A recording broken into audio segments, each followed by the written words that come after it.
night to each and everyone on the line tonight. Welcome our pastor and first lady and all the other ministers on the line. I said, God have been so good to us, and where we are tonight in our marriage enrichment part 2 week. And I hope and pray and trust God that you have been blessed in what you have heard so far. I'm going to ask you, please, to cooperate with us. Our facilitators will do their presentation. And during the presentation, if you have any question, please have your pen, your paper, and write it down. There will be a time of question and answering, all right? So we are so grateful that God has blessed us tonight with 2 of his choice servants, Bishop Trevor Brown and Lady Brown from Temple of Praise. And I know that there are some of the members from Temple of Praise on here tonight, and those from other churches, visitors, feel free, be at home. At this time, I just want to present to you tonight our facilitators, Bishop and Lady Brown. I didn't see Bishop Brown. The floor is yours, please. You do the introduction. Yeah, go ahead. Good evening, everyone. It is, of course, my pleasure to be here tonight. And just right off the bat, I will clarify that Bishop Brown is not here. He was not able to make it tonight. And I almost didn't make it myself, but I thought, you know, I don't want to cancel at this late minute, but it's good to be here anyway. And I thank you all for the invitation. I just want to greet Pastor Hall and Lady Hall and say thanks for allowing me this opportunity. And I want to greet Sister Marilyn, who is, I think, the coordinator, because she's the one who's been in touch with me. I told her during the week that the material that she has given me will take it on a good workshop. It could take me 3 good hours. But of course, I have 45 minutes to present it. So you can understand, I'm just going to go as fast as I can. And like Pastor Hall said, at the end, there's a space for question and answer. If I see that my 45 minutes is ending and I'm not finished, you might see me skipping slides, but that's okay. I have 45 minutes and I'm going to try and stick with it as much as possible. So the presentation that we're having tonight is, the title of the presentation is Redefining. Can you guys see it on the screen? Can you see just give me a heads up. Somebody just say yes. Yeah, okay, Sister Michelle. Yeah, we can see it there. Yes. Thank you. So the title of this presentation that I was given is Redefining Relationship Roles in Marriage. And anybody who knows me knows that I would have loved a juicier topic to talk about in marriage. But since this is what I'm given, I'm going to go with it. And what we're looking at is things that shape our concept of roles in marriage. And I don't know if you can see this book. For those who are new tonight, this is the resource that we're using. I'll read it for you. It's the Marriage Counseling Workbook. And as you will hear by the title, it's a workbook. So if we were in a live setting, you know me, you know you'd be doing a lot of work. And I'm going to try to do some activities tonight, but we might not get the same response as we would have gotten in a live setting. So I'll start off by mentioning some of the things that shape our relationship or our concept of our role in our relationship. And I have listed a few there, and I'm sure you could think of others. So origin, that is where you are from, whether you're from the Middle East or whether you're from the West or wherever, that also dictates to us what we see as our role in our marriage relationship or culture, books that we read, movies that we watch, and that can be dangerous at times because the movie is so unreal. So we might just watch a movie and we decide this is what I see in the movie that a man does or a woman does, and I'm going to base my life off of it. But we understand that that is not reality in most cases. Social media, of course, we know the impact, sometimes negative impact of media on people's lives, not just marriages, but even young people.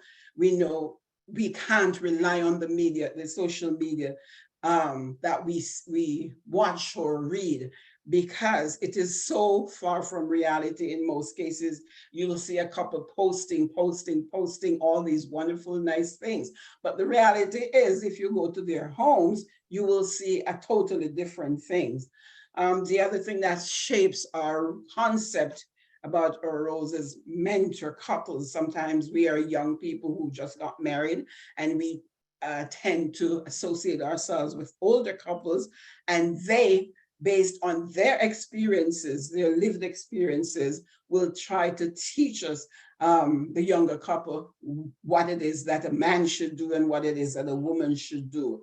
Of course, our parents are a great factor in this also. What you see is what you learn, and that is the first place as a young girl or a young boy that you start looking for role models in any relationship. So those are some of the things, and I put other at the bottom because, of course, even though I've listed those, I'm sure that many of you can come up with other things that could shape your marriage, your role. So the major role in marriage is the most important role in marriage is husband and wife. Nothing else that you can think of supersedes that role. You're married. And of course, in our society today, even as I was reading the book, it talks about the major role being husband and wife, wife and wife, husband and husband. But in our context, in our Christian context, and of course, based on what I hope most of you believe, is we are going to focus on husband and wife, not no husband and no wife and wife. So that's a topic for another story. Other roles will come naturally. We play those naturally based, again, on the things that I said, the socialization that we had.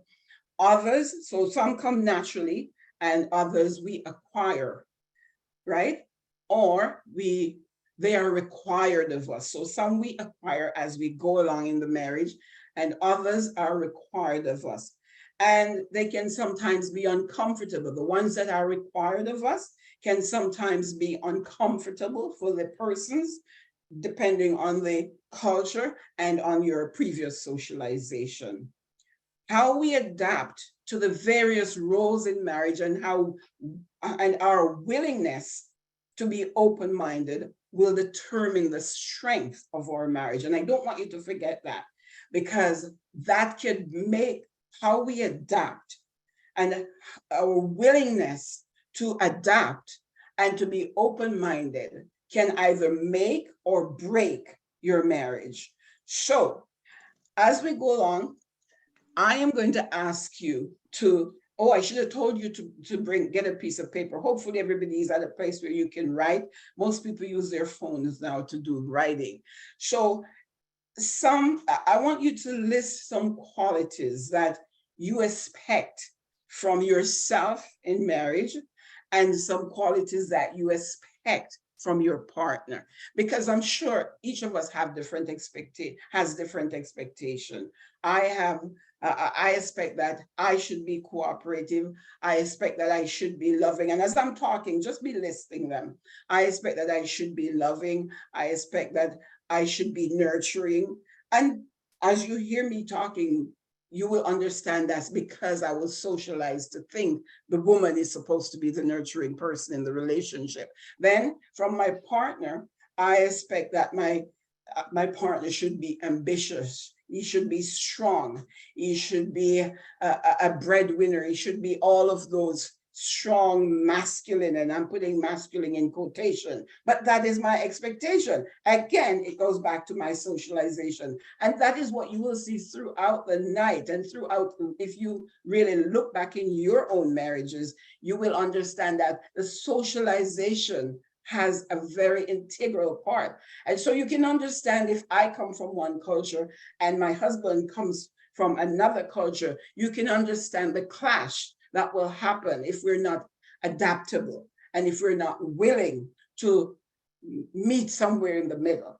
So because we're strangers, we're from different cultures. So that is why interracial marriages, for example, might have more challenges than a marriage, that is of the same race. It's not, I'm not saying something is wrong with interracial marriages. I'm saying that in these marriages, you have to be more adaptable and be willing to meet the other person, because they were taught that men do this, and I was taught that men do this and women do that.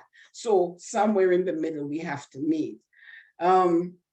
So I hope you have listed the things that you consider of yourself. And if I were in a regular workshop with you, I would be asking some people in the workshop to list it. But you're just listing these for your own references instead of me asking you to share them. So the question that we want to consider, as you've listed those things, is what are the things on my list based on? Next question you should consider is, are you disappointed in your partner, having listed those things that you would like to see in your partner? It might not be happening now. Are you disappointed in your partner if he or she does not meet these expectations? And I'm sure, even thinking about it, you all have expectations. And if I should go around the room, you would be saying, oh my goodness, he's not meeting this, he's not meeting that. And he would be doing the same thing with you, or she would be doing the same thing with you. Could these expectations create issues in the marriage? And that's why we're doing a workshop like this, because we have expectations of our partners. We expect them to be that and to do that. But if these expectations are not being met, then they definitely could create issues in the marriage. But does your partner, the more important question is, does your partner know that you have these expectations of him or her? Because you know what? Sometimes we do have these expectations, but our partners are not even aware of them. And so that is the question that we should be asking ourselves. And just to say right here, it is important for you not to assume that your partner knows what you expect of him, because that again can cause breakdown in your marriage, because you're expecting him. For example, you have a birthday or you have an anniversary, and you would think his role as your husband is to show you love by giving you flowers. But that's because you love flowers. But your husband does not know that you love flowers. So when he does not come through with the flowers, you are upset with him, you are mad and you're sad and you're depressed. But he did not know that you love flowers, that flowers are important to you. So it is important for us that we share our expectations with our husband and not just assume that he knows what you need. Because if you assume, it can cause a lot of confusion and a lot of misunderstanding. And of course, nobody in a marriage wants to live in confusion and misunderstanding. So again, I'll emphasize that share your thoughts about what you expect from your husband, so that he's not blindsided when he does not do it and you are upset with him. Okay, so the next one we're going to be looking at is,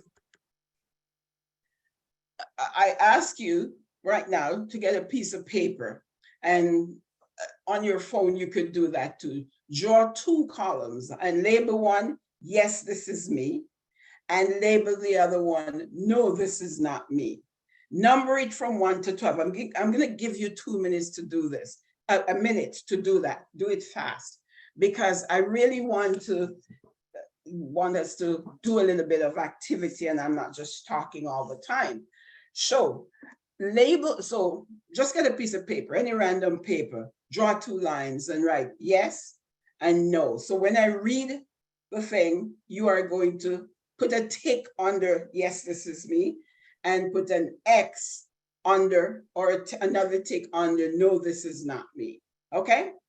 Everybody get that? Just give me a hands up if you get it.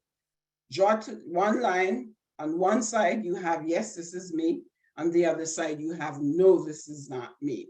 And I'm going to read the thing. And if it's you, put a tick under yes. If it's not you, put a tick under no. Okay. So the first thing, I'm an adventurer. If it's you, put a tick. I'm the financial advisor in my marriage. I'm a homebody. You might not get all of them because I'm kind of going a little fast because of the time. I'm an instigator. So when it's time for sex, I instigate it. When it's time for trips, I instigate it. I am the instigator in my family, in my relationship. I'm the quote unquote manager. I am the nurturer. I am the organizer. I am the peacemaker. That's me. I am the peacemaker. Talk to my husband and he'll tell you something different, I'm sure. I am the pleaser. I am the problem solver. I am the social coordinator. So people want to invite you over. They'll not go to your husband or they'll not go to your wife.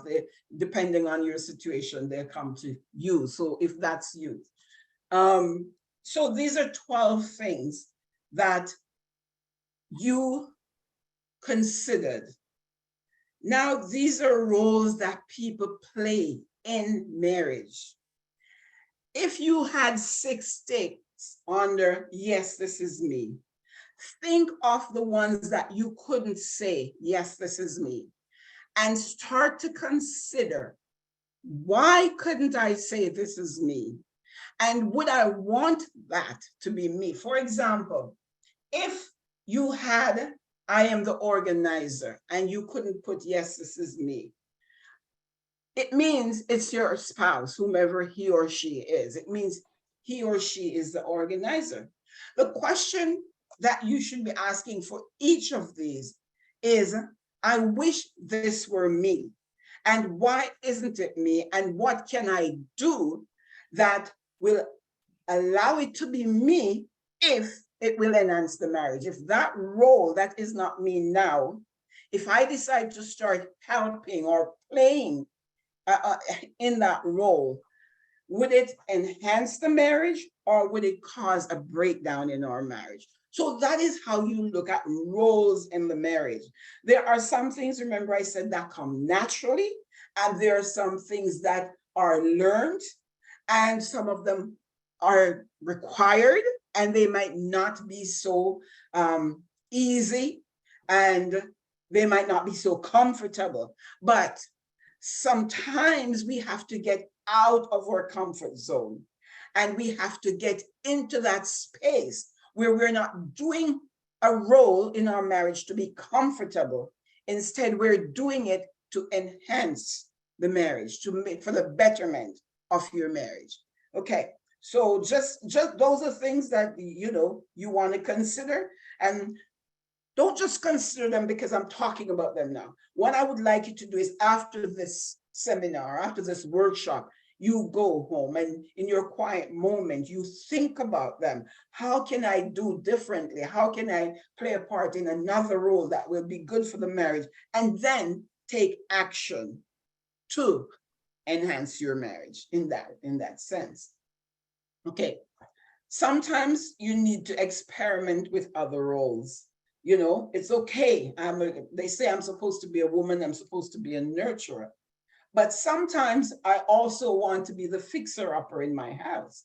So if something is broken, I want to get out of my comfort zone and I want to try to fix it.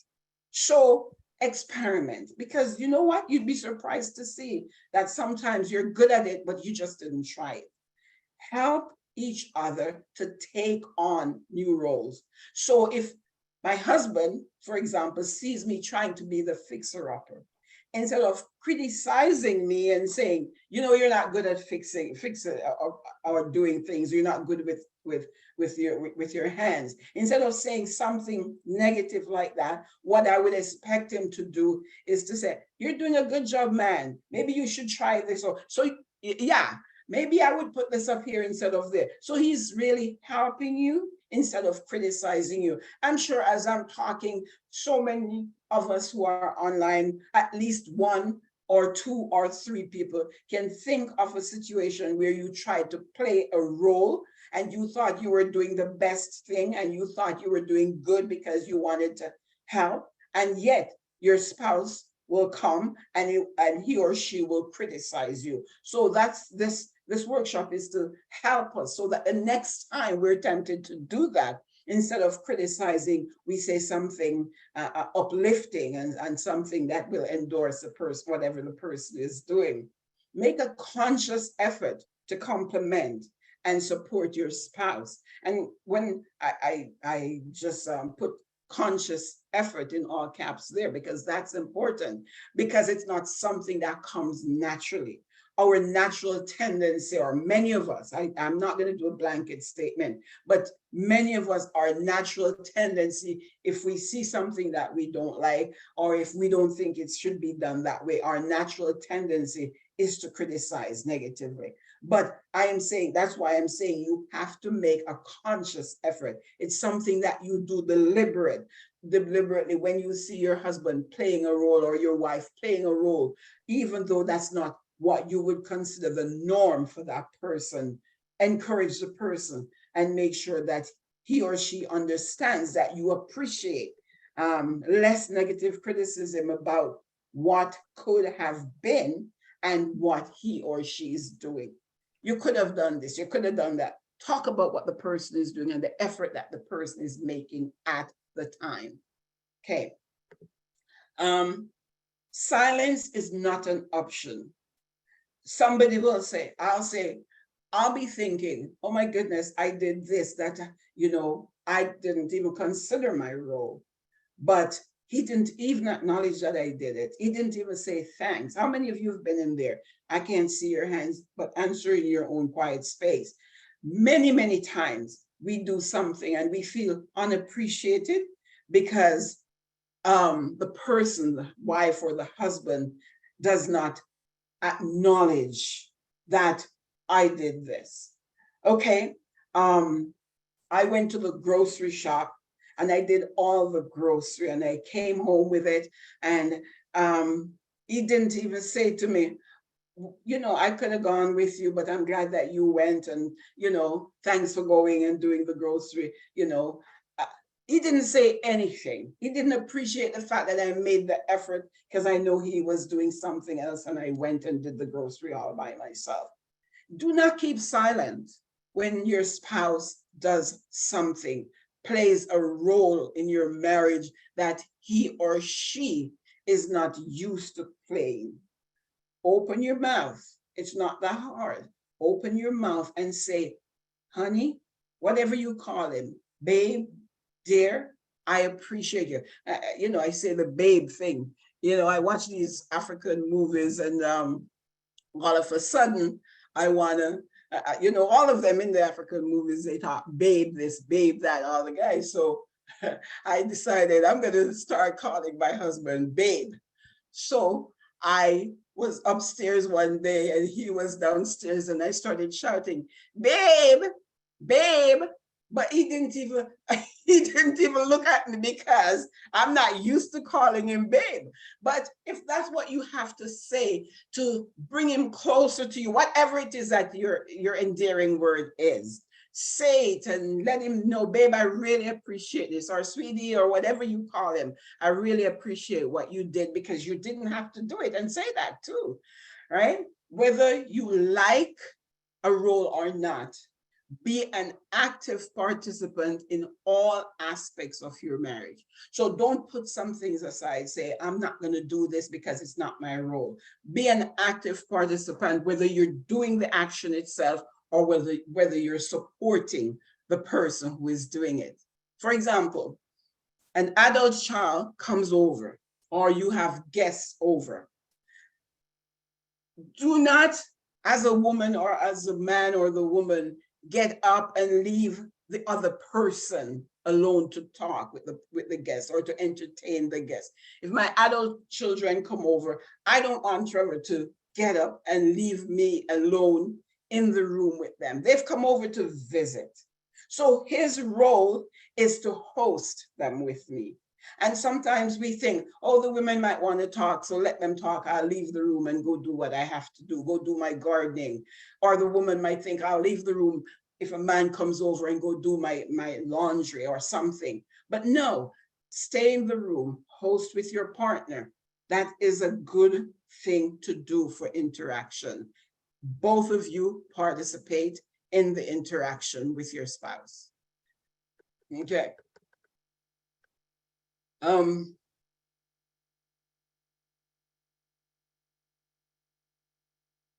Okay, I'm just trying to get this a little up here. No matter what we say,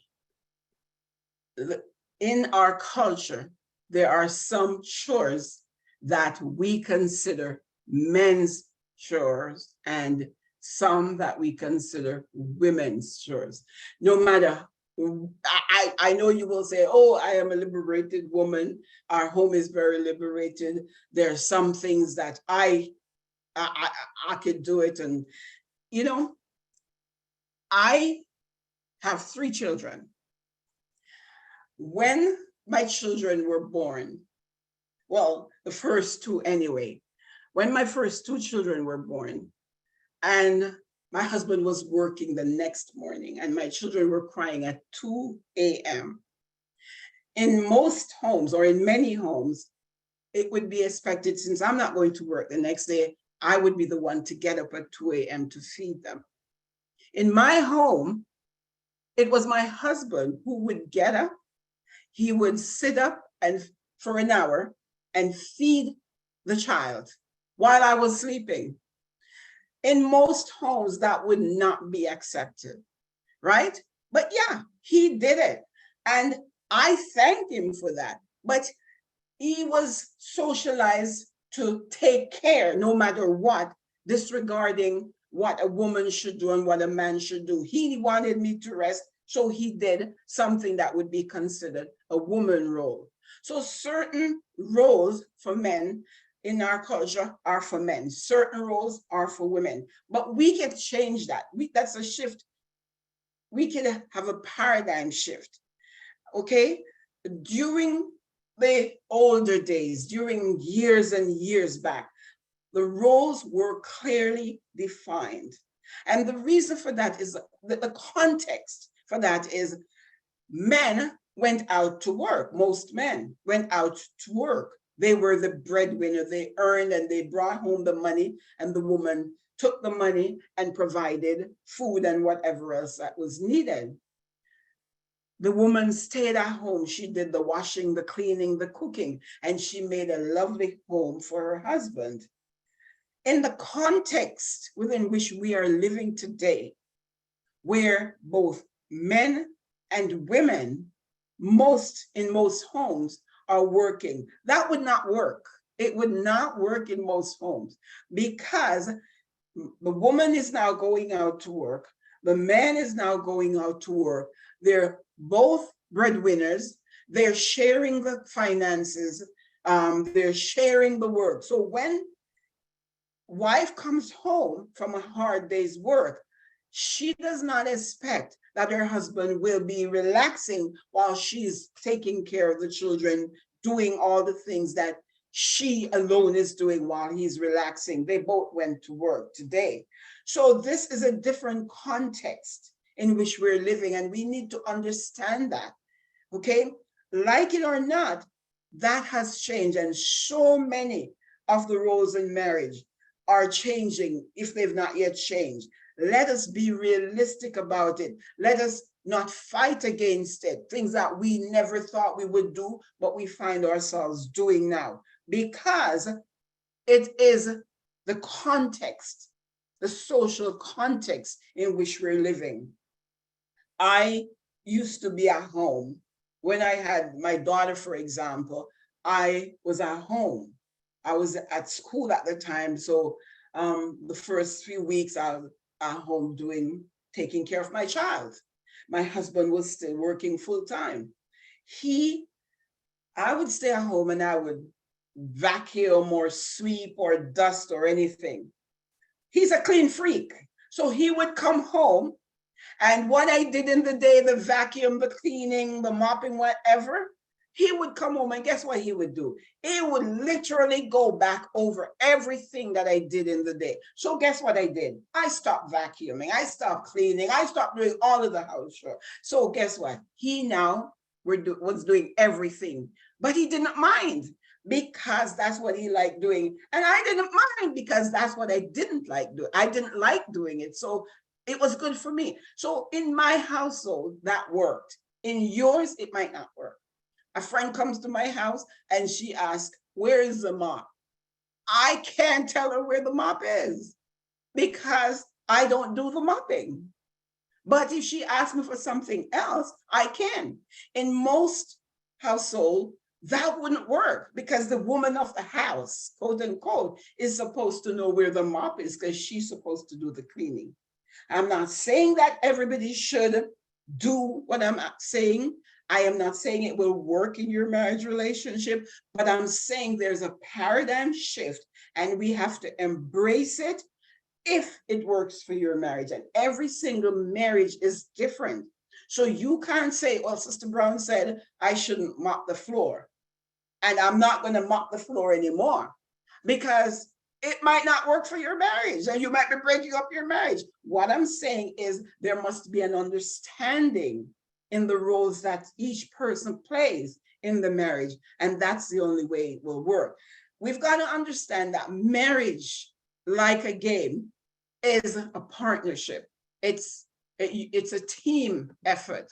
And we, a husband and a wife, must cooperate with each other for success. If you're on the basketball field, if you're hoarding the ball and you're not sharing it with each other, you're not going to score as many baskets as you should, right? If you're on the baseball field and you're only looking to bat home run because you want to have your stats go up, and you're not thinking that somebody's on base and somebody's on second base and I need to do a thing to bring him to third base because the important thing is scoring the run. If you're standing up there trying to make the home run, you are going to strike out.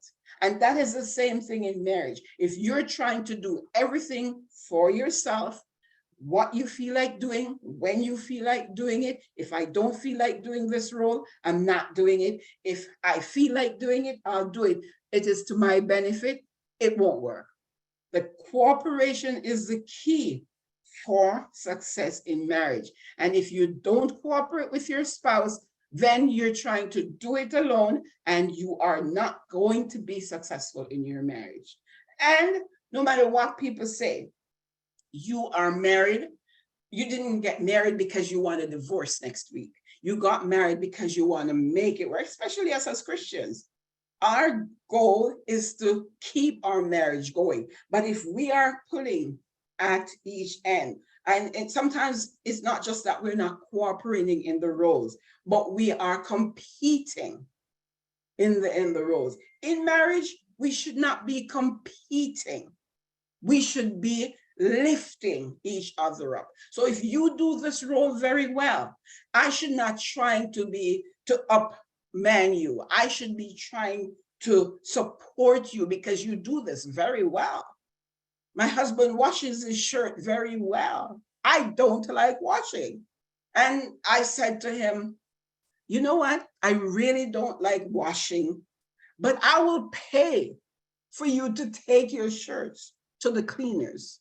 So now he takes 12, 20 sometimes, ask him. shirts to the cleaners. And I'm fine with that. I don't think I'm any less of a wife because I'm not playing the role of a washing wife.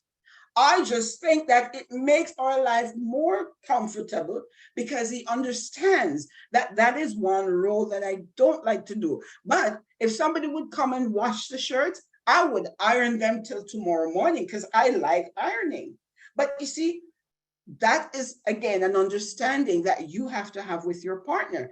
It has to be okay. She does not like to wash.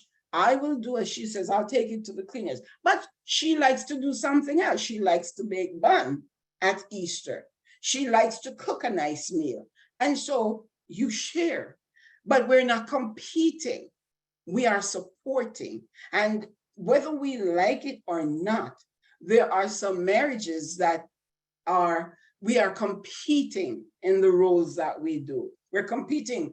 I'm a better father to my children than you are. I'm a better mother to my children than you are. No, we are both parents to our children, and we try to be the best parent. I don't want my children to love me more than they love their dad because I am a better. No, my role is to be the best mother I can be. His role is to be the best father he can be. Once we understand that we are a team, it makes a lot of difference. Okay. This is not what we want to see in the modern society. We don't want to see, I mentioned earlier that the husband goes out and he works, and the woman goes out and she works, and they come home and the husband is sleeping in the couch and she is preparing the dinner. She's looking after the children. She's giving them their bath. A young lady was sharing with me recently. She's saying that her husband said to her, she went home and she wasn't able to cook as he expected her. And he came home and he said to her, you came home and you couldn't cook. And that's your role. You're supposed to cook. And she says to him, okay, cooking is my role. I cook, but yet I still have to change my car, my oil. You don't take my car to the wherever it goes to get it serviced. When my tires need changing, I still have to do that. So if we're going to define that cooking is my role, what is your role when I am still doing the tires and doing the oil change and doing all of that? Again, it's a partnership. And I'm not saying the girl or the young lady could not go to get her oil changed. But if you're going to expect me to cook, then you must take on your responsibility too and do what you need to do. And so basically share the roles. That's what I'm stressing. Share the roles. Okay. Some three things that we need to, three ways a couple may want to split the chores, these headings. Splitting your chores based on who has the time to do a particular chore. If I have the time to do it, I do it. If he has the time to do it, he does it. So it's splitting it depending on the person's availability. The other way we could split our chores is based on interest and skills. And I just gave you a good example about the washing and all that and the cleaning. If that's your basic interest, if that's your skill, go ahead and do it while I support you. When I am in my basic interest and skills, you come on and you support me. So we split our roles based on that. We also split our roles based on traditional gender roles. And, if that works for you, then do it. If the traditional role works for you, do it. Don't say, Sister Brown said, it's non-traditional, I don't have to do this. Because you're going to mash up your marriage. You're going to break up the relationship. And I don't want you to come here and say, Sister Brown says, I don't have to clean or I don't have to wash. Go break up your marriage. Don't blame me. I am saying each couple knows what will work for you, or you need to explore what will work for you and stick by it to enhance, not break up your marriage. Okay. I'm still cognizant of the time. Okay. Who does this? In your quiet time, get a sheet of paper. That's your homework. Get a sheet of paper. To the left, like you see here, you have 4 columns. To the left, Write down all the chores or as many as you can in your house: dusting, grocery, banking, meal prep. Write down all the chores or some. On the second column, who does it? And you could put husband or wife or name. Is this working well? Is the question you're going to answer. So if it's working well on the third column, you're going to tick. If it's not working well, you're going to put an X. And then on the fourth column, you are going to say, okay, if this isn't working well, if my husband is doing all the dusting and it's not working well, how can we improve that? So look at all the chores in your home and say, who does it? What is working well? And if it's not working well, how can we correct it? That's your homework. Wife and husband, both. That's your homework. Okay. Is it equity or equality in our household chores or roles? Equality, a lot of us think it should be equality. If I do this, you should do that. But that's not how it is. It's not about equality. We must be equal in whatever we do. So it's not about that. It's the woman must be a nurturer and the man must be a priest in the house. And then we're equal because we're both doing what we need to do. It's not about that. In our household, it should be equitable. It should be about equity, not about equality.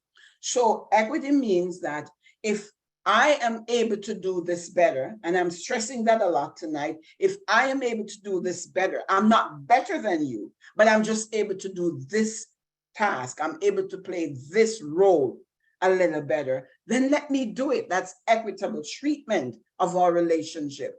If you are able to do this, whatever society says, and you are able to do this better, let me do it. For example, finances in our marriage. If I am the financier, and if I'm the person who is better able to deal with the finances, not because my husband is the man, according to what Jamaicans would say, he's the man, he's supposed to, not because he's the man. If I am able to do better with the finances, let me do finances. And I'm not saying I'm going to run off all by myself on my own. It's my role, I'm doing it. No, I am going to be the lead person in the finances. That's equity, right? If he is able to do finances, let me sit back and support him as he pays the bills, as he invests. But he's not doing it all by himself. Remember, I'm supporting him and he's sharing, even though it's his role, he's sharing whatever he's doing. He's not doing it as an island. And that's the key. Whatever role we play, we should not be running it off to do it individually. We always must remember that we are a team. And though I am taking the lead, I might be the captain of this one thing, but I have you that I'm working with. You might be the captain of that one thing, but you have me that you're working with. So whatever role we play, we are having this cohesiveness, right? Should it be a competition? No. And I talked about that earlier, so I'm not going to go back to that. It should be teamwork. It should be collaborating with each other. Collaboration is key. And of course, more than all, it should be respect for each other's role.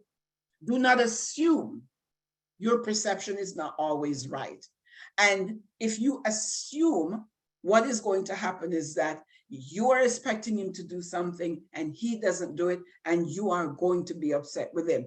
He's expecting you to do something and you didn't do it, you are upset with, he's upset with you. Don't assume he or she knows you are feeling unappreciated. A lot of us feel unappreciated. I feel unappreciated sometimes, but I don't just sit and moan. I tell my husband, sometimes he doesn't even listen to me. I tell him all the time, I feel unappreciated because I do this, I do that, and you don't seem to appreciate me. You don't show me any appreciation. You don't tell me you appreciate me. Personally, I go through that sometimes, but I'm not going to sit down and not say that I don't feel appreciated in the roles that I play. If I don't tell him, I am assuming that he knows and he's not doing anything about it. When I tell him, I don't have to assume what he's thinking because I already told him I don't feel appreciated. If he doesn't do anything about it, then that's on him. But I am allowing him to know how I feel. I don't know how many of you feel unappreciated sometimes, whether man or woman, but I'm sure at some points in your marriage, you feel that you did something or you're doing so much and nobody's commenting, nobody's giving you that support that you need. I feel like that sometimes. So tell her if they don't do anything about it, then that's on them. Okay? Everything you do is for the betterment of your marriage. Every role you play is for the betterment of your marriage. So you're literally wearing a detective hat because you want your marriage to be better.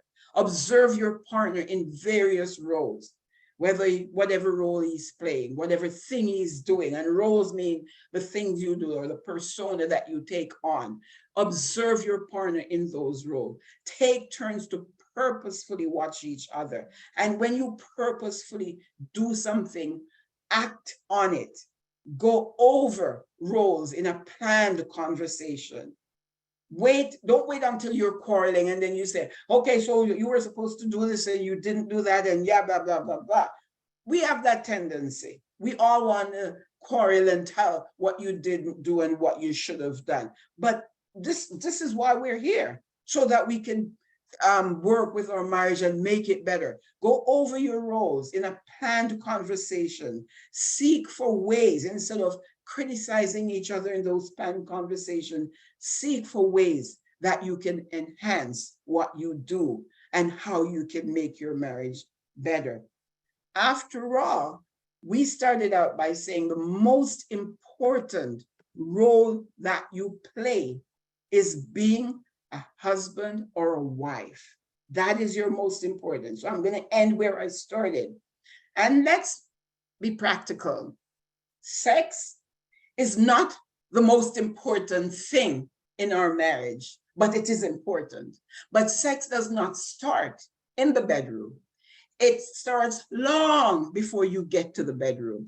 So if you are competing with each other, you are watching each other about what they're doing and what they're not doing. If you're not enhancing and supporting your husband, then when you get to the bedroom, that important thing called sex will not happen, because you don't have the drive. All you can think about is the criticism that you heard today. All you can think about is what he didn't do today, even though you told him that this is important to you and you're expecting him to do it. So our roles in marriage, even though it's not isolated, it does not stand on its own. It's a part of what makes our marriage. And if our most important role is husband and wife, and sex is what God gave to us to enhance our marriage, then we must consider our role in its entirety, and make sure that we're doing what we need to do, so that when we get to the bedroom, whether morning, noon, or night, our marriage will be enhanced and sex will be great and exciting.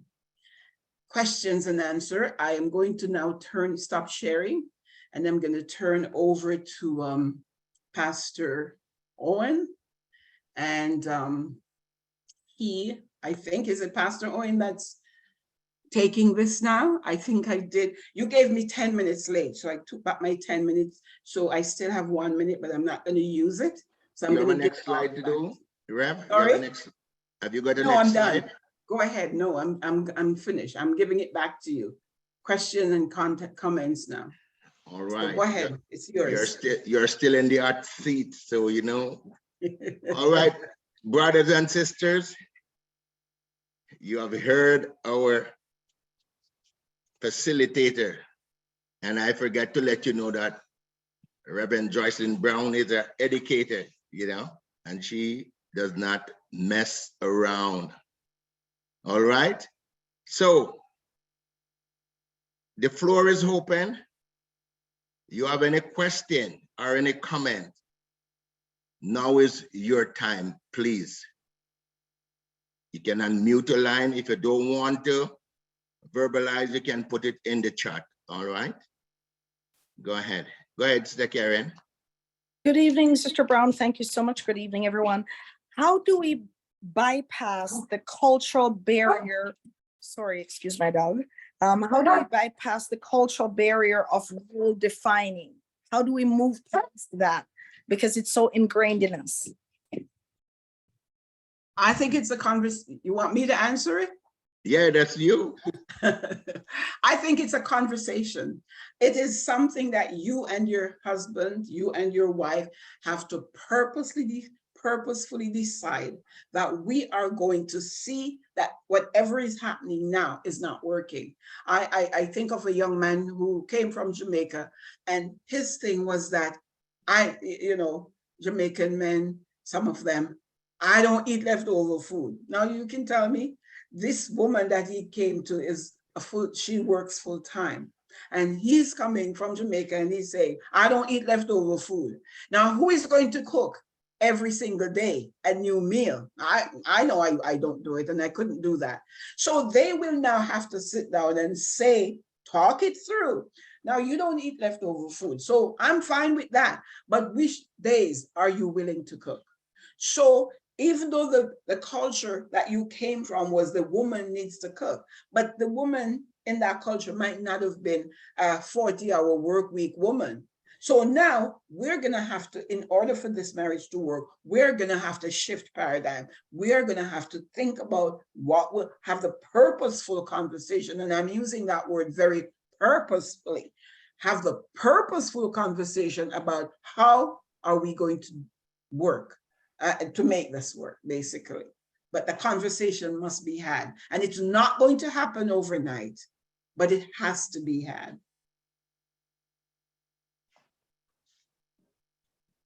Thank you. Anybody else? This is your time.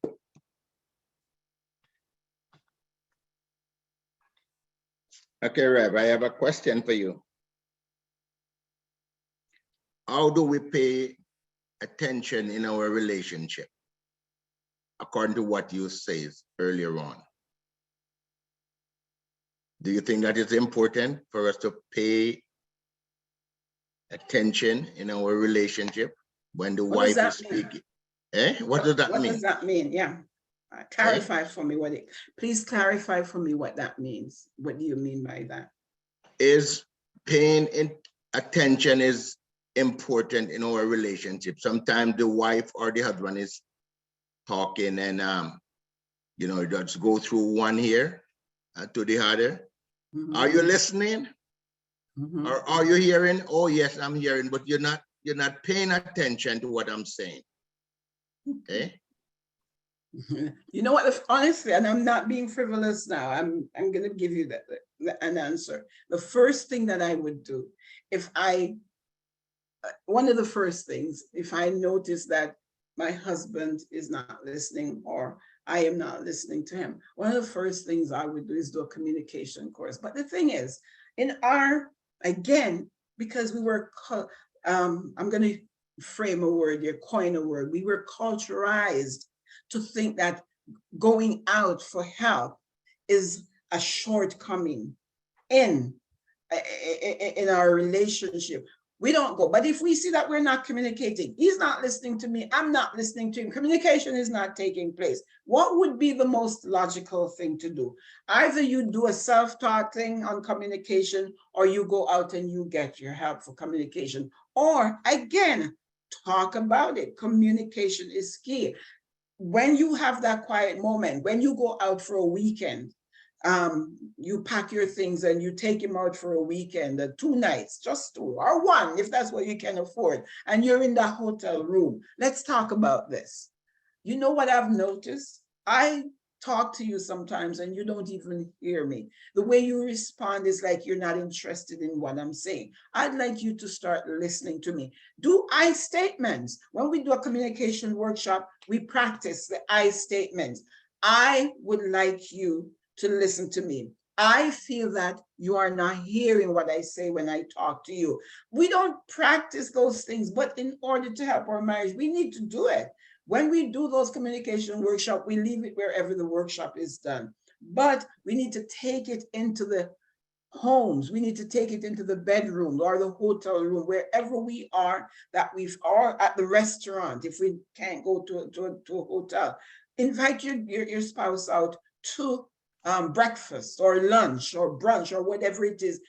That's the best place to tell them how you're feeling. At home, they will probably have the tendency to shout at you because they don't like what you're saying to them. You're in an open space and you're telling them, he hates what you're telling, or she hates what you're telling, but they're going to listen there because they're not going to be shouting at you there because, you know, of the environment. So yeah, speak it, speak your truth.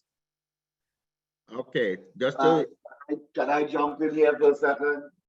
go ahead, my brother, go ahead. Oh boy. Here's the thing.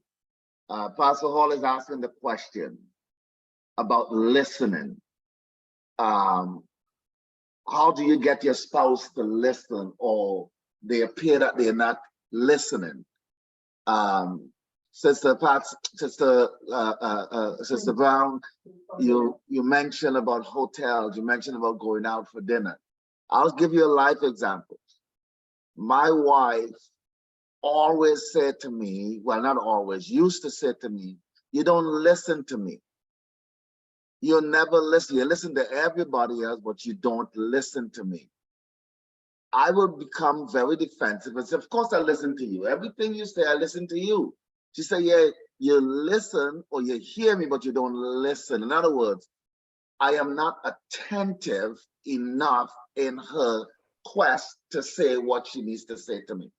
And I find that you addressing the situation dead on, right on, at the time, it will happen over and over again. But until you're able to get through to the individual, you have to say it constantly, because the tendency of men especially, they don't listen to their wives when they're talking. They don't give them enough credit for what they want to say. They shut them down.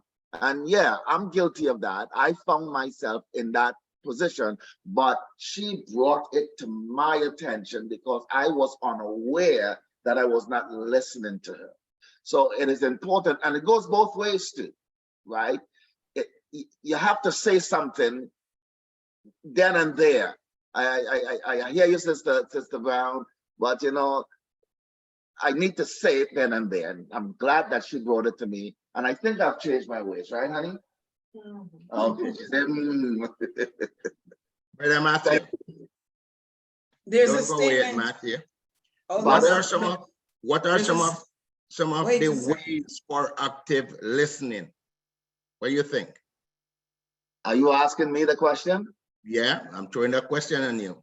Oh, I'm sorry. Well, active listening, again, I think participating in the conversation. we spoke about that last night, is that to pay attention to your spouse.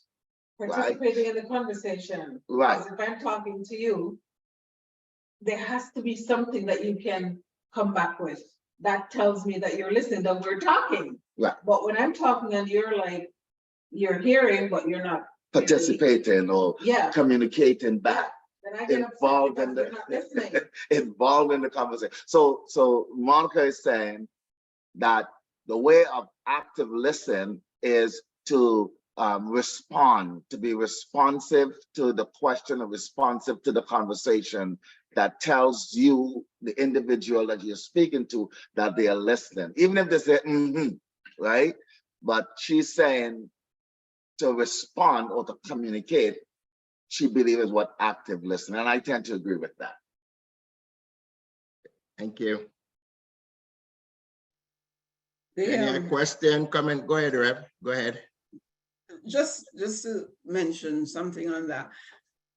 I'll be driving in the car with my husband, and I am talking to him.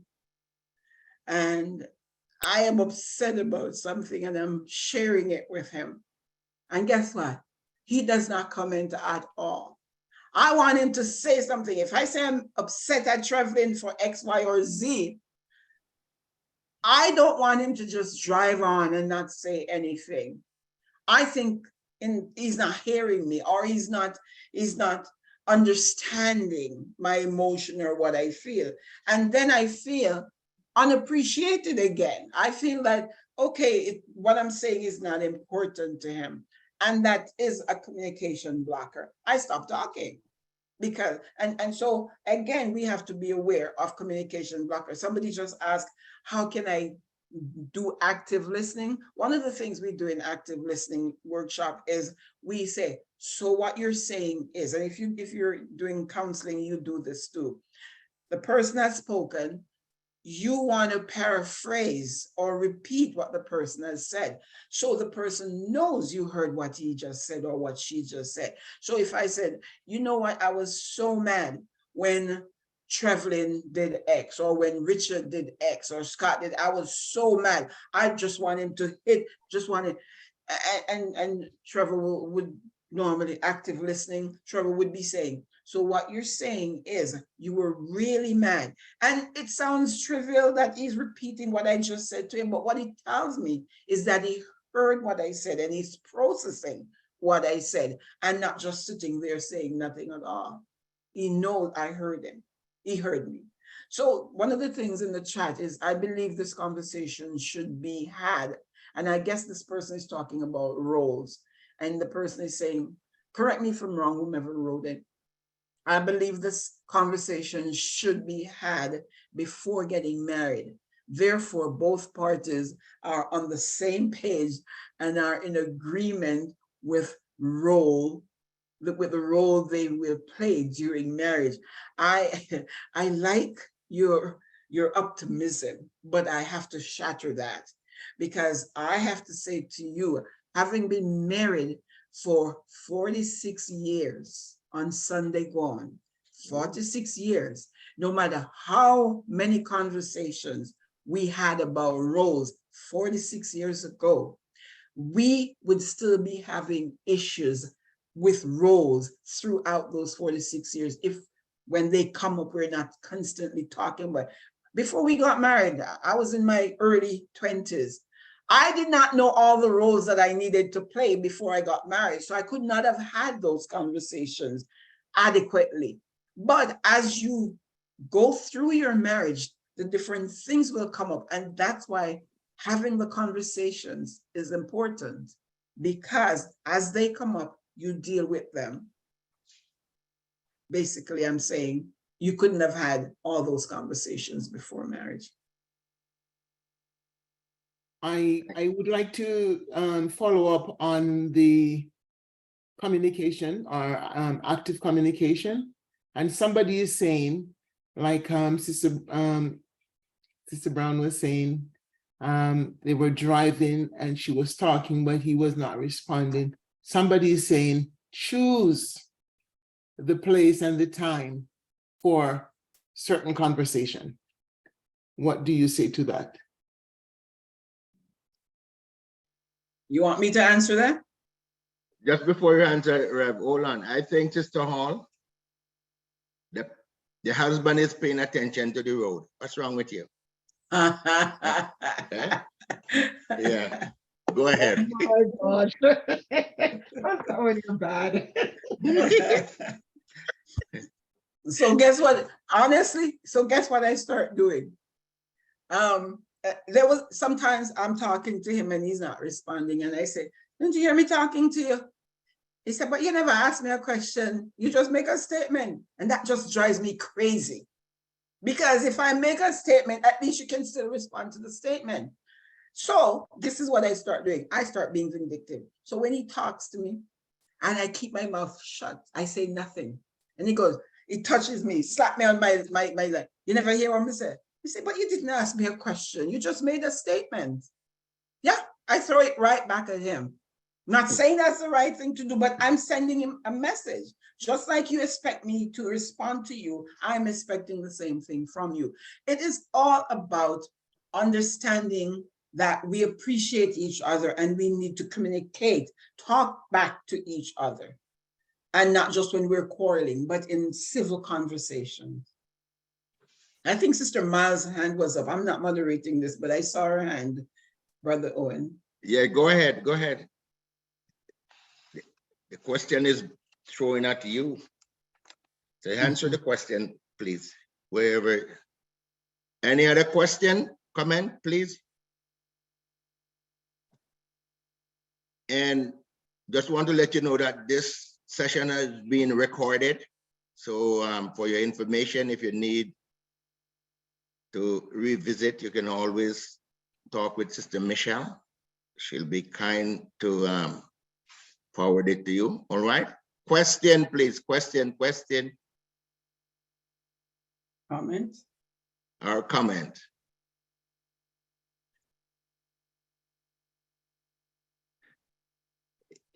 I have a can- question. Go ahead. And this is based on earlier what was talking about enhancing the marriage, and our moderator was saying, and I think this is what she was saying.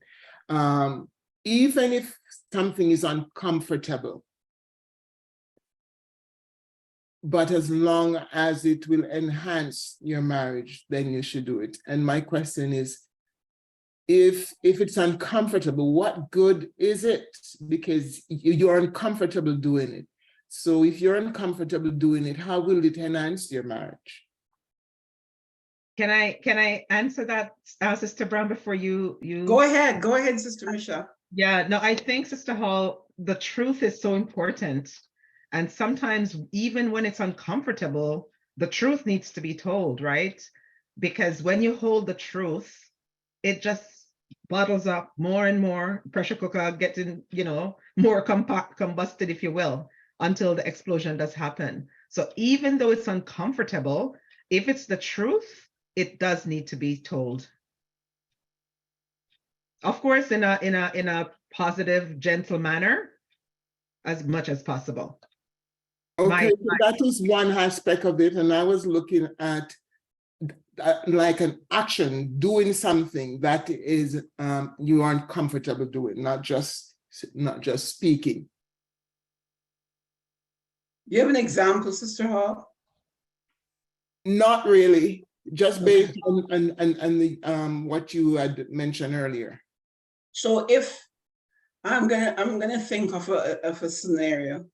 If I am not good at, I'm gonna use cooking because, yeah, and that's just an example for this purpose. If I'm not good at cooking rice and peas,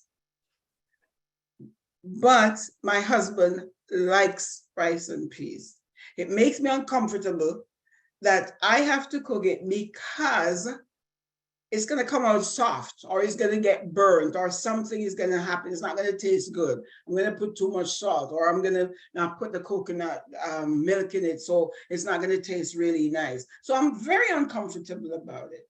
But my husband wants me to cook it, and I'm very uncomfortable. I am going to cook it. I'm going to try, because I want to make my husband happy. And that's a very mundane example. I could think of more intricate ones, but I won't go there. But if I want to make my husband happy, and I know that he's looking forward to this Sunday dinner with rice and peas, even though I'm uncomfortable about cooking it, and I'm worrying when I'm cooking it that it's not going to taste good, but I'm going to make my husband happy. I'm going to cook that rice and peas. And when he's finished that rice and peas at the table on Sunday, he is just all over himself because I made the effort and he got his rice and peas, and we leave the table and he's happy. And that leads to all kinds of other things because I came out of my comfort zone. I cooked him his rice and peas, and now he's happy, and we can go on to do other important things to the marriage. So that's enhancing the marriage. Thank you. Very good. Thank you. Check the chat there, Rev. There's a comment. Some people are just passive communicators to avoid tension is this negative in marriage? I think in marriage, you start off on day one. I don't know you very well, even though we courted. I courted, my husband and I courted for 3 years before we got married. But on day one, I still didn't know him very well. So you are probably a bit tentative in some of the things you say, and you probably avoid some of the things that you want to say. So you think it, but you don't say it out loud. As the years go by, in a relationship, you should test the waters, and you should know what are some of the trigger points that will get him going, and what are some of the things that you're comfortable saying to him and that he'll be comfortable hearing. It's a process, it's a growth process. It's not always going to come out as you want it to come out. And when you say a passive communicator, if you live together, you've got to find ways to talk with each other. And notice I use the word with instead of to. It's always okay for you to talk to me, talk to me, talk to me. But when you're talking with me, it's a more cohesive feeling. There is this cohesiveness when we're talking with each other. So as the years, I hear that all the time, that women chat, chat, chat, chat. Some men don't like to talk, but there must be some things that you like to talk about. Because if you don't talk about them, don't touch me tonight, because that's what's bothering me when I go to bed tonight. I wanted to talk about this. I wanted to clarify this. I wanted us to have a discussion about this. And you don't want to talk to me about it. But yet, when I go to bed tonight, you want to touch me. I'm pulling myself away because something is in my head that is bothering me. And until we can talk about it, I can't just be there. That's just me. And I suspect many women are like that. You've got to clear it up. Whether you say men don't want to talk or women talk too much, but there are some things that you, and it's not everything that he's going to talk about. There's some things he's going to remain passive about. But when it is important to, he has to know, or she has to know, that this is important to the partner. And we need to talk about it before we can move on and be happy. Sister Miles, I saw your hand. Was it just a mistake, or I keep seeing your hand go up, like you're putting up your hand to say something? If not, that's fine. Okay, so that's my comment on the passive communication. Brother Matthew, I hope you're listening. Go Yes, ahead. I'm listening because I was just about to jump in here. Yeah, go. You see, passive communication to avoid tension. I'll say this with my spouse, when there's something uncomfortable to talk about, she don't hold back or I don't hold back. Monica prefaced it like this: I know this is going to cause an argument, but I have to say what I have to say. So therefore, she knows that what she's going to say to me, I would be uncomfortable receiving it. So she prepares me ahead of time. And I will respond to her, why would it cause an argument? Just say what you have to say, right? And yes, sometimes she will bring out what she has to say to me. And yes, indeed, it sometimes cause an argument, but at least it's said. I strongly believe as a spouse that passive communication, once you know it's going to cause an argument or cause a problem or cause what the person mentioned the word tension, it causes more tension not being said than it being said. Yeah. Because it remains in your heart, it remains in your mind, it's an active thing within you. And if you don't say it in a calm way, you will bring that uncomfortable situation, now when you're so mad, you're so upset, and you end up saying it the wrong way and get that person even more, maybe resentful might be the wrong word, but get that person more defensive is the right word, right? So Go ahead, finish. I totally believe that say what you have to say, uncomfortable or not uncomfortable, don't hold it in, because eventually it's going to turn into an argument at some point in time once it comes out. So might as well, why should I be the only one being uncomfortable and you are not? So let's talk about it. Let's both be uncomfortable and then come back together at some point in time and make up. Thank you. I think I could piggyback on that a bit, brother Matthew. I think choosing your time and place is very important, but it must be said. Sometimes, like you said, the person will get mad, but it must be said. But if I choose this place instead of this and that time instead of this, now when we're arguing, for example, if I want to speak to my husband about something and I start the conversation, and I like your idea of sort of prepping the person. If I start the conversation and I am telling my husband what it is that I don't like about a situation, the most aggravating thing to me is for him to respond, but what about when? No, this is how I'll stop it. I'll say, look, what about when is not what's going to be happening here now? Because you had that. You didn't come to me about it. You didn't talk to me about it. I want to talk to you about this now. You will need to find the time to talk to me about what is bothering you. But this is what is bothering me now. And you are not going to bypass it and start bringing in another situation.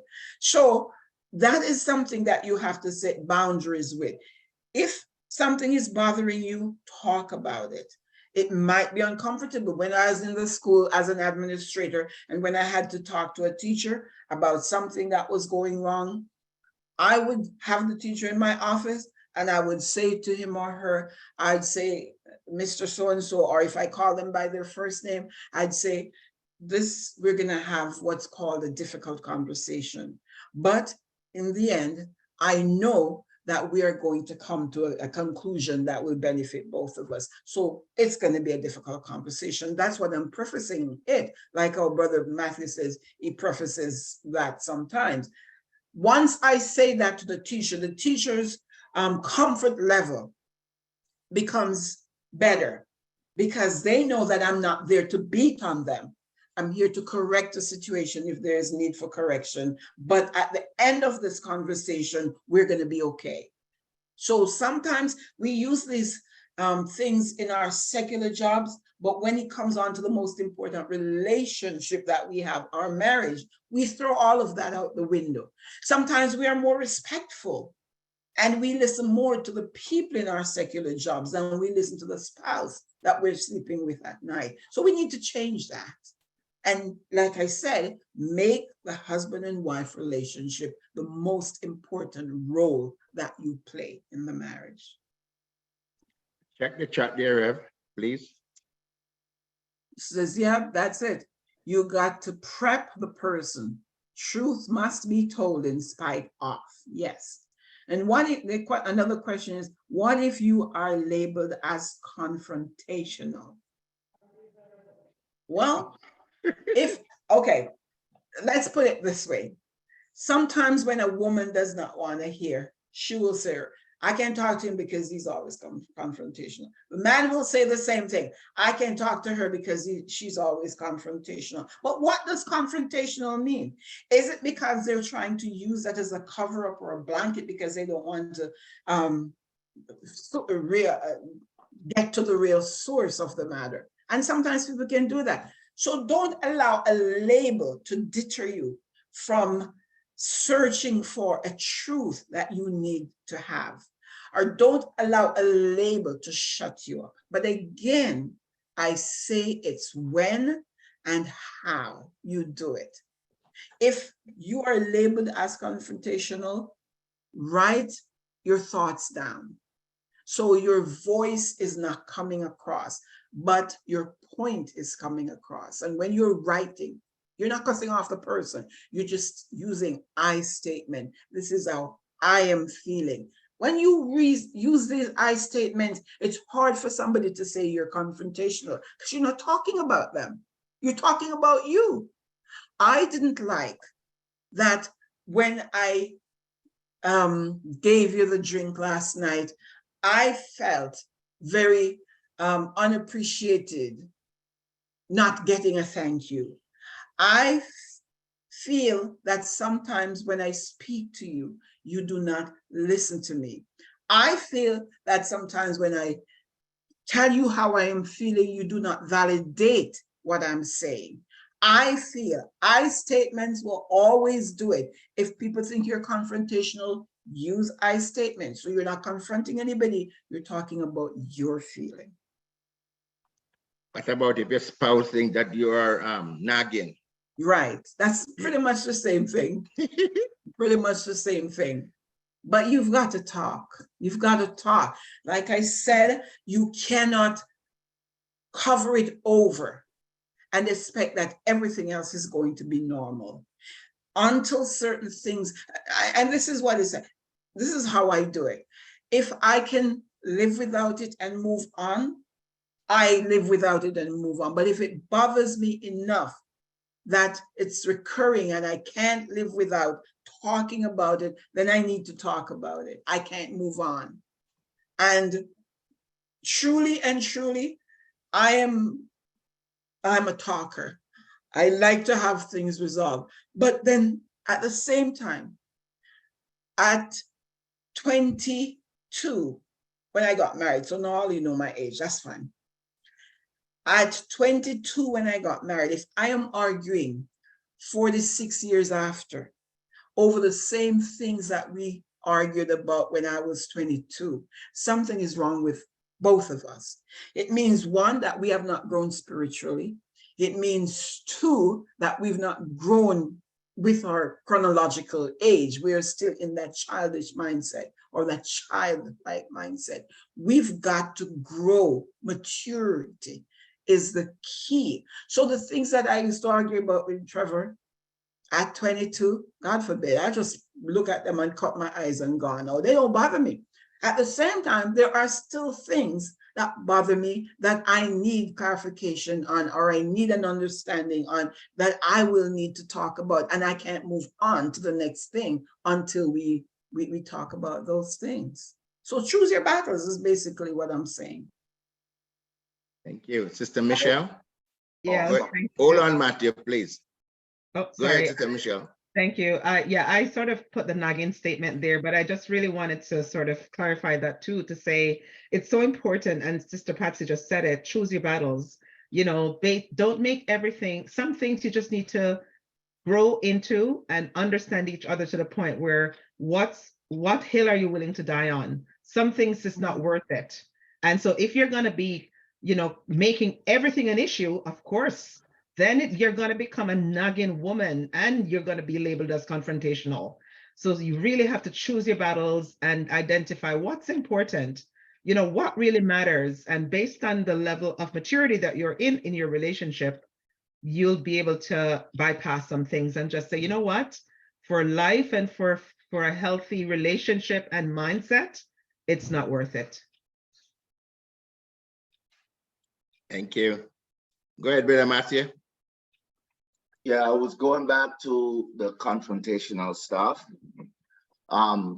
Sometimes people are labeled as confrontational, but it's not necessary that they are confrontational.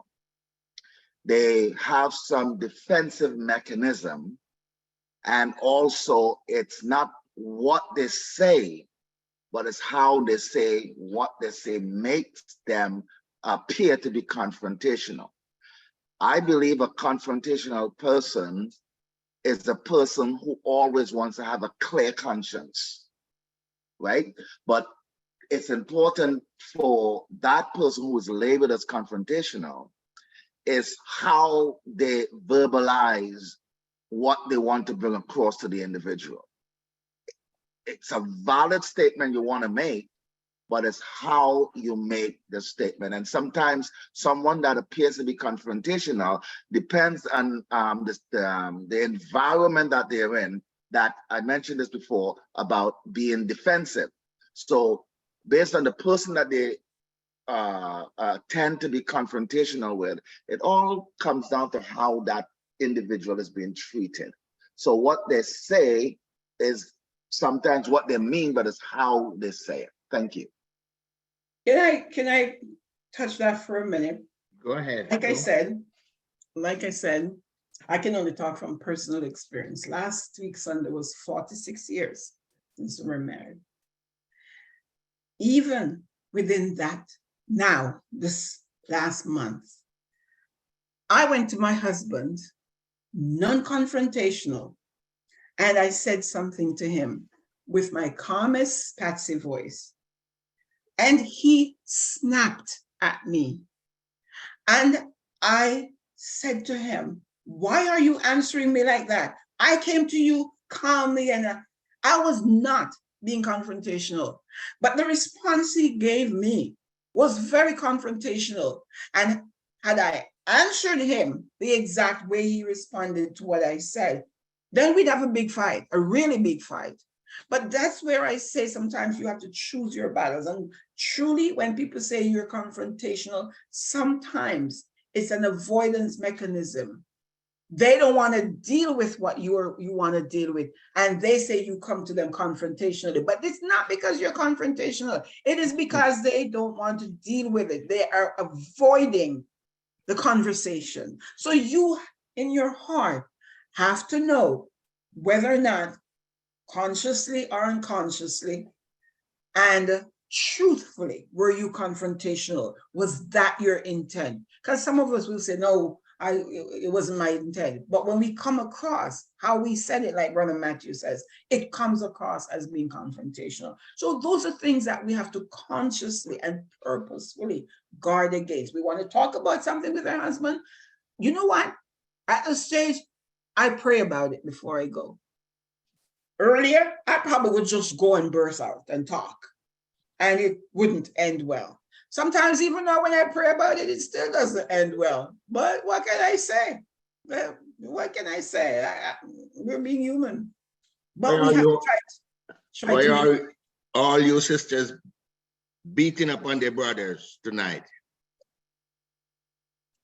And Sister Michelle? Pardon me? Why are you beating up on us? We aren't calling any names. You can't fit where it.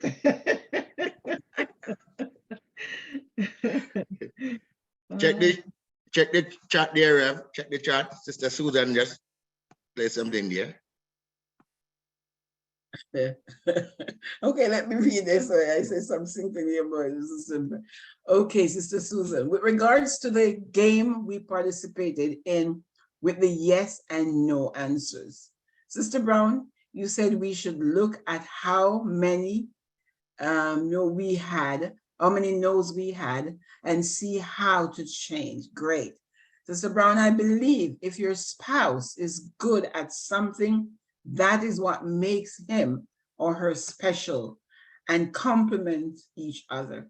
If we try to want to do everything, that might end up in competition. Absolutely. I would say let each other be good at what they do and feel good. And that is absolutely right. That is exactly what we said, and you got it. I got to applaud you for that. And while he's doing what he's good at, do not be silent. Lift him up. You should be your spouse's biggest cheerleader. Amen. You should be, regardless. If he's good at it, tell him, verbalize it, give him lots of encouragement, or her, either way. But yeah, Sister Susan, you got it perfectly.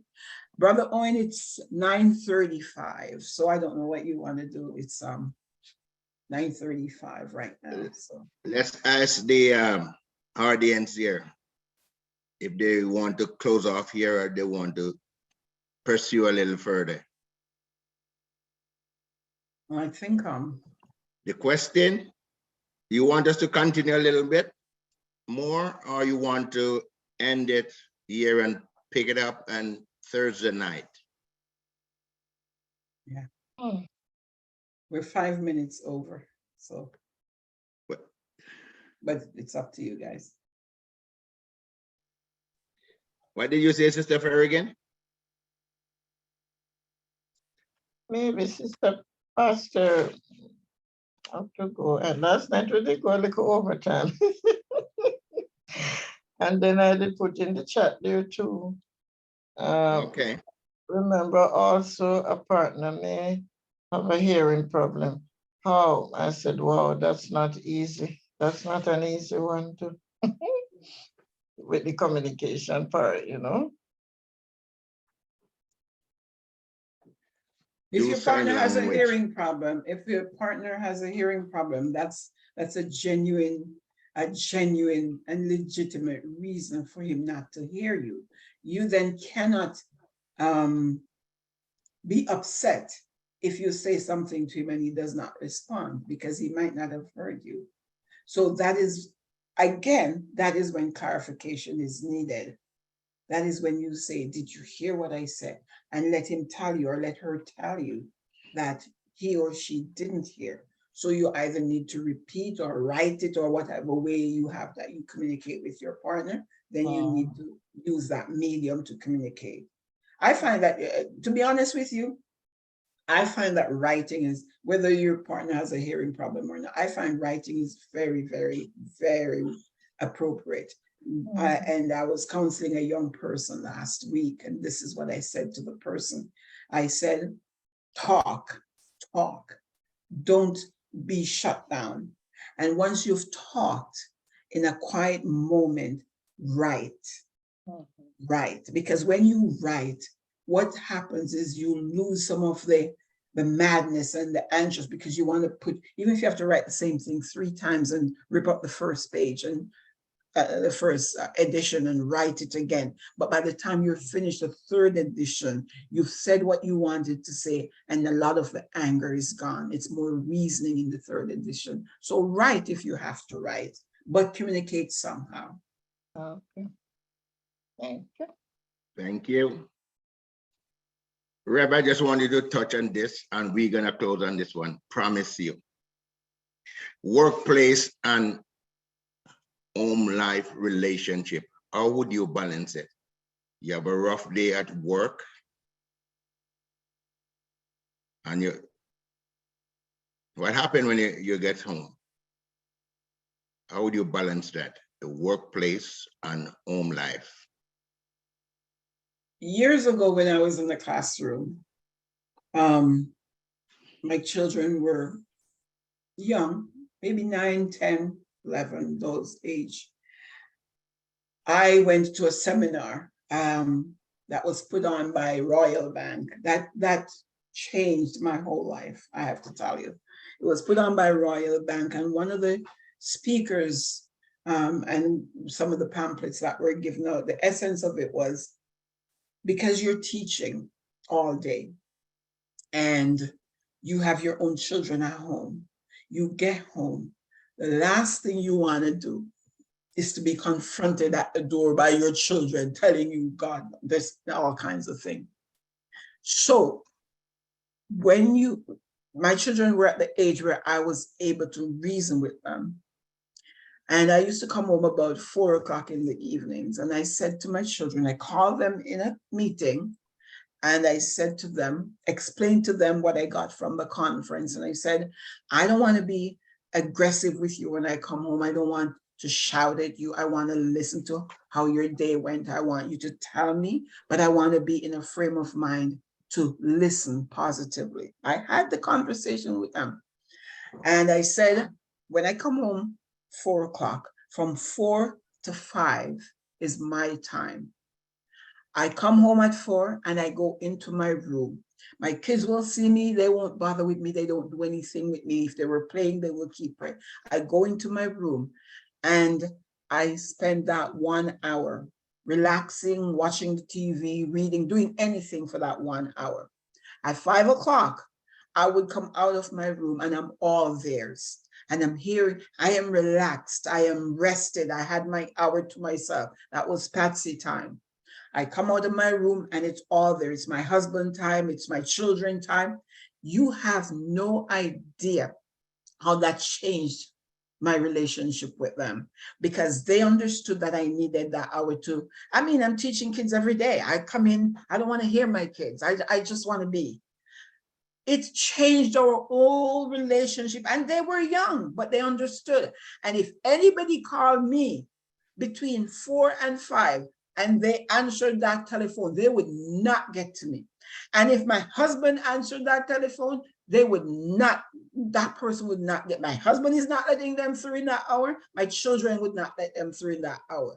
And that changed our whole dynamic in our house. We need to value the relationships that we have at home, just like we protect and guard the relationships that we have at work, because we have to earn and we want to make sure we're doing our best. At home, we need to value those relationships, and we must invest in those relationships. We must. I am important to my husband. He is important to me. I'm important to my children. So, brothers and sisters, make sure the people in your circle know that they're important to you. If I'm not talking to you now, it's not because I don't want to talk to you. I had a rough day at work. Have the conversations before these things happen, so that when the snares happen, they will understand. So you come home one evening and he says, give me a few minutes. I don't really want to talk now. Your husband understand that, okay, give her some time. She had a rough day. But when you don't have the conversation and you just come home and go to your room and you don't want to talk, blah, blah, blah, blah, blah, they will feel neglected. They will feel that they didn't see you all day and yet you come home and you don't want to talk to them. But if you have those conversations before those things happen, the understanding will be there. Thank you very much. Wow, lots of information, Thank you very much, Reverend Joycelyn Brown. Let me just read the last thing here, Brother Hall. Go ahead. It says we need to give each other grace. And I think this is very important as we close off. Nobody's perfect. Each of us has our faults. I am not perfect. God knows I'm far from it. Trevor is not perfect. Our children are not perfect, but we need to give each other grace. And I thank this person, the name isn't there, but I thank this person for this comment, because as we play in our different roles, things will happen. Misunderstandings will happen. But just as we expect God to give us grace, we need to give the people in our relationships grace. Sometimes what we would like to say doesn't come across as good as it could be. As Christians, we should give each other grace and forgive and work towards an amicable resolution for the problem. I think that is excellent. That sums it all up from a Christian perspective. And Sister Donette is writing, thank you, Lady Brown, for such a wonderful and fruitful session. Well received, sound advice and recommendations. Bless you, love you. Okay, so I turn back to you, Brother Hall. Thank you very much, Rev. Bless you, thank you. Well received. No time is long gone. At this time, I'm gonna ask our Bishop, Pastor Hall, if he'll give his final comment and close us off in prayer. Then Sister Michelle will give the announcement. Bishop Hall, please.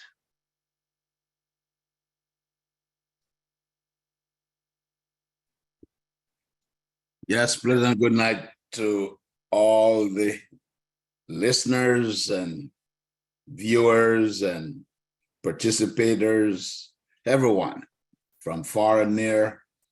Let me say, first of all, thanks to Reverend Joycelyn for such a powerful presentation. And I believe that so much more to be said, can be said. And but we have worked with the time very wonderfully. It was a great presentation, and it only serves as a reminder that there's always work to do. So we learn from each other. Your experience helped to make my life better, or my experience enhances, your relationship in the areas where you're struggling. So it's a wonderful thing that we can come together and share and listen and discuss and just be ourselves. And it only goes to show that marriages were not made in heaven. No. God's design, but we have a work to do. And, as partners, as wives and husbands, we have our responsibility to step up to the plate and work on it and make the best of our relationship. So lots to take away as reminders, and focus on the family. Always advocate marriage seminars in Niagara Falls every once a year. I've not heard them talk about that recently, maybe because of COVID, but people keep saying after many years they were still going back because it was a booster for their enrichment and for their strengthening and nurturing. So we thank God for those that join in tonight. I hope that we can all take away from this and to share maybe with some of the friends, some of the families, some of the couples that we know in our churches or in our sphere of influence, because we are all in it together. So thank you, Sister Patsy, for such a great presentation and such a good audience, quite receptive to say the least. So time has gone from us. Want to thank everyone for coming on board. I told Sister Hall Thursday night will be her night, but I told her she's going to be the presenter, and she has a problem with that. So we'll see how that works. I'll make sure I'm away.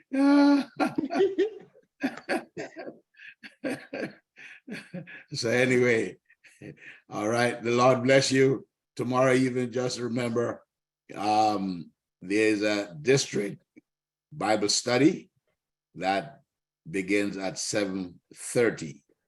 All right, we do have a guest speaker that will be sharing the word, so please do check your chat. We did send out the login information tonight. All right, so we're gonna pray. Can I just put a plug in for that, Bishop? Go ahead.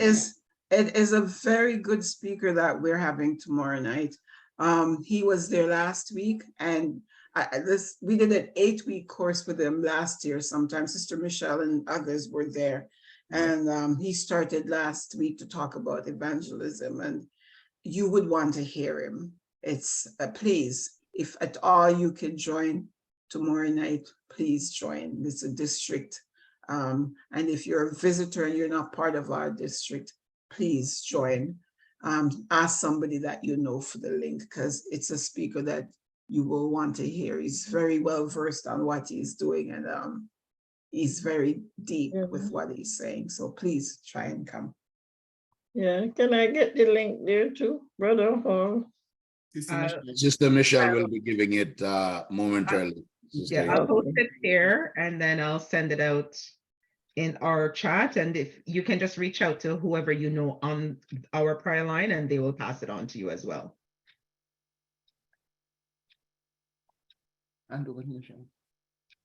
All right. So should I pray at this point and then let you do the? Yes, sir. Yes. Thank you. Our Heavenly Father, we're so grateful and thankful tonight that you have brought us together again. Thank you, Jesus. Thank you for the opportunity that you have created for us, Lord, so that we could learn, we could become learners again, sitting in the classroom, in order to enrich and enhance our lives, our relationships, our families, because God, we recognize that marriage is your will. And you desire that we enjoy our relationships with our spouses, with our families, with our children, for as long as life lasts. We thank you, God, that we're not alone in the midst of our struggles. You have provided help. You have provided encouragement and the source from which we can draw help. Help us to be reminded that, God, you have provided everything for us, for health and godliness. Help us not to become selfish. Help us not to become biased. Help us, God, that we will acknowledge, recognize the needs in our lives personally, individually, Lord, and as a family, that we don't have to go through these things alone. That, God, all we needs to do is to ask, and we will find out the helps are there readily available. So thank you, God, for the resources. Thank you for the vision of Sister Marilyn that has done the research and has initiated this format. We ask your blessings upon everyone that came tonight. Yes. And Lord, for the ensuing nights ahead, we ask that you would bless the rest of the night activities. Thank you for Reverend Joycelyn that has presented as well. Bless her, bless her home, bless her ministry. And Father, we just thank you. We ask for a good night's rest as we sleep tonight, that our sleep will be sweet, our bodies will be rejuvenated with health, with healing, with strength. Dismiss us now with thy blessings. We ask it in the name of the Lord Jesus Christ. Amen. Amen. Amen. Thank you very much. Go ahead, Sister Michelle. Amen. And welcome the visitors for me again and tell them thanks. Go ahead. Thank you. Yes, so thank you everyone for taking the time. And I know, I won't say I assume, I know we were all blessed. And of course we could have kept going, but in the interest of time. And so we ask that you keep this on your radar, because we will be picking up part 3, continuing the conversation on Thursday evening, God's willing, where of course we heard that we will have our pastor and his wife, depending on who is brave enough to come, and maybe they'll be doing it together. We'll see. But yes, there will be much more sweet. We talked about it being sweeter. You know, when you're eating some stew, peas and rice and it gets sweeter overnight, and it's getting sweeter. So I'm telling you, stay tuned, okay? And please continue to invite others along. And as Sister Hall rightly said yesterday, if you know young couples or couples intending to be married, this is definitely information that is vital for all to hear. So please spread the word, spread it to other churches, and we hope that others will join. I know we had over 60 plus devices logged in tonight, and that was indeed a blessing. So thank you for taking the time to spend it here. And I trust that we will just continue to grow and pray and ask the Lord to help us in our marriages and our relationships, because it does matter. And it's something that's sanctioned by God. And so we desire to do our best to make it work as well. So thank you again. For all our guests or visitors, we say thank you for taking the time. And on behalf of Covenant of Promise and our pastor, we say thank you for just being here. Just would like to remind us before I close out with the benediction, that God's willing in the morning, we will reconvene for our morning glory session, which starts at 5 a.m. So please remember to log in if you can. Midday sway will resume at 12 noon. And then tomorrow is Wednesday. So we will be having our logging at 7:30 for the West Toronto Joint District Bible Study session. And as Sister Brown said, it is indeed a session not to be missed. So we trust that you will join us. The information is in the chat right here for you. So please, if you are logged in on Zoom, you can just snap it there, take a picture, or just write the numbers down. It's also shared in the WhatsApp Covenant of Promise and the upper room. So please just share that out to others in your contacts, for others who may be outside of our connecting range. Please feel free to forward that accordingly. All right. And remember that just in case I'll miss you, we have our picnic on Saturday morning, God's willing, Saturday 12 noon at Covenant of Promise. So we invite you to join where that is concerned, as well as the concert at West Toronto on the 16th as well. So thank you. And I'm just going to invite us to raise our right hands as we close out with our benediction tonight from Numbers 6, verses 24 to 26. The Lord bless you and keep you. The Lord make his face shine upon you and be gracious to you. The Lord lift up his countenance upon you and give you peace. And all of God's children say amen and amen and amen. God bless you, Amen. everyone. Have a great night. Good And night, see you night. tomorrow. Praise You God. all. Bless you. Thank you, Sister Brown. God bless you. You're welcome. Bless you all. Bless you. Please remember to hang up your devices, please.